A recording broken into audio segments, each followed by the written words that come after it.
Porter fading away on the baseline. But they'll switch back. Little heat check. Oh! They got the stop.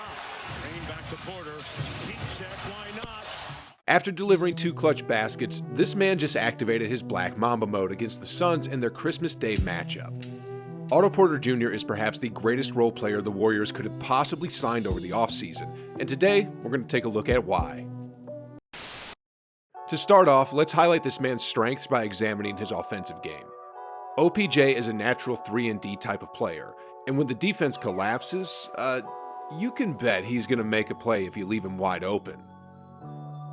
Wiggins not going to settle for the 3. Andrew drawing kick. Porter's got his feet set now. Shields. Boucher running at him. Porter loves the corners. Aside from being a reliable 3-point shooter who stands in the corners, OPJ can also get buckets in a variety of ways. And in these next clips, I'll show you how he gets open by playing through the Warriors' offensive system. Just like drawing up plays for other shooters on the team, the Warriors also execute specific plays for OPJ. And in this beautiful pin down action from the wing, he was locked and loaded the moment he received the ball from Wiggins on the perimeter.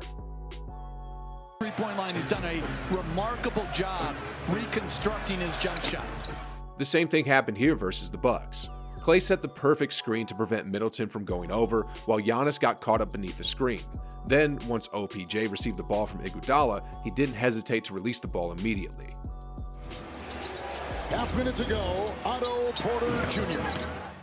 In the 43 games that he suited up for the Warriors this season, which, by the way, included 11 starts, OPJ has been shooting 48% from the field and 40.4% from downtown while taking almost 4 3-point shots per ball game. As a backup for the Dubs, these numbers are quite impressive given the fact that he's only averaging 22 minutes a game. The fact is, OPJ is slowly getting his athleticism back this season while playing for the Dubs. After years and years of nursing his injuries, Steve Kerr was actually surprised with OPJ's progress in staying healthy, and here's what he had to say in a recent interview. I think the biggest surprise, honestly, is that he's been healthy. It had been a rough couple of years for Otto. He has not been fully healthy. As soon as he signed his contract in the summer, he was in our training room that week and every day since. He put in the work and it's paid off for him.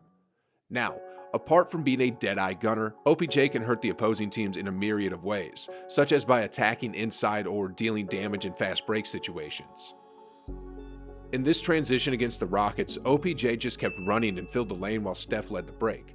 The Dubs clearly had the numbers here, and Steph was able to locate OPJ with a no-look bounce pass, which OPJ capped off with a high percentage throwdown, which got the fans on their feet.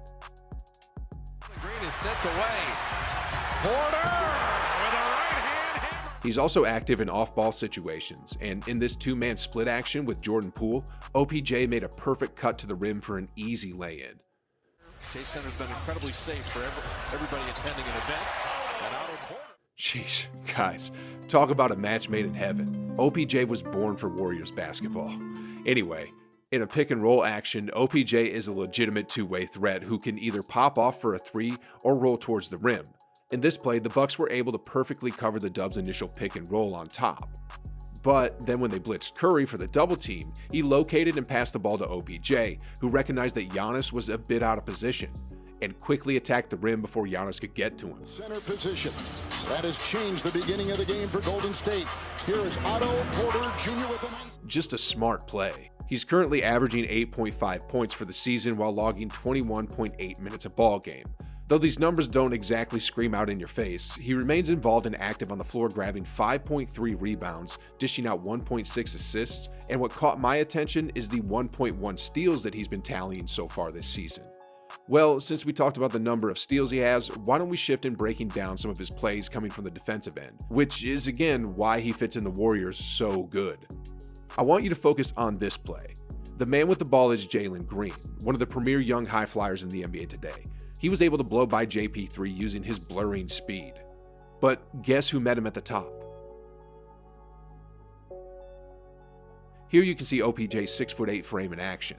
Though he's not as athletic as before, his length and 7'1" wingspan was just enough to thwart and block Jalen Green's dunk attempt. Next up in this play against the Bucks, OPJ showcased his length once again. because despite getting caught up in the screen set by Bobby Portis, OPJ was able to still anticipate the pass and steal the leather to force a turnover. Anyway, let's move on here.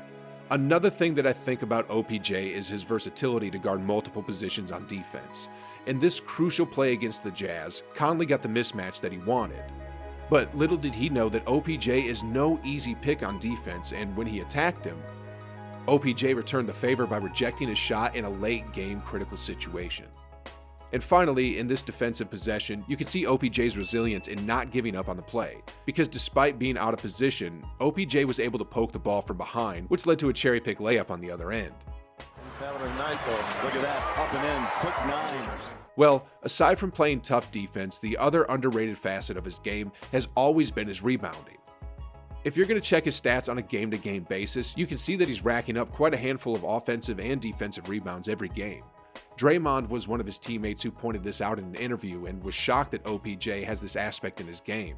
In his words, "I'm not sure how many rebounds he's averaging, but I do know when I'm watching a game, Otto Porter comes up with big rebounds. He comes up with rebounds in traffic. That's something I didn't know he had to his game." Well, to show you what Draymond just pointed out, allow me to show you a couple of clips highlighting his rebounding prowess as well as his hustle plays. Off the Iguodala miss, OPJ was able to secure the offensive board against 3 Cavaliers in the paint, thus giving the Dubs another crack on offense. He was then able to locate GP2 on top of the key for a wide open 3.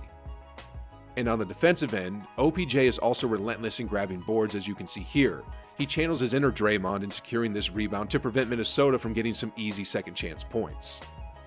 And in this play, OPJ showcased his hustle against the T-Wolves, because right after the pass to Bjelica went awry, OPJ was able to save the loose ball, and while he was suspended in midair, he had the presence of mind to get the ball back to the big man down low for an easy 2 while the defense thought the play was already over.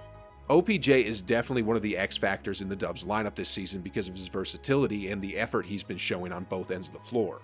In a recent interview, Draymond once again talked about the underrated facets of his game as well as the impact that he brings to the team every single game. The beautiful thing about him is that he continues to show that he has more. All of a sudden, as he gets more and more comfortable, I did not know he could rebound that well, I did not know that he could guard that well, I did not know he was that smart, I did not know he could pass the ball that well. He's just adding more and more as he gets comfortable. In case you're unaware, OPJ has been consistently dropping double digits almost every other game all season. With all the things that we've talked about in this video, I'm pretty sure that OPJ will continue being a key contributor not only in the regular season, but also when the Warriors make that championship push in the postseason. Anyway, onto a slightly different topic here. Have you ever wondered just how much more skilled and talented the NBA is compared with all the other leagues in the world? I know I have, so I actually dug into the topic a little bit and created this video here. I found some concrete numbers and facts that'll just blow you away, so go ahead and click the video, and like always, I'll see you on the other side.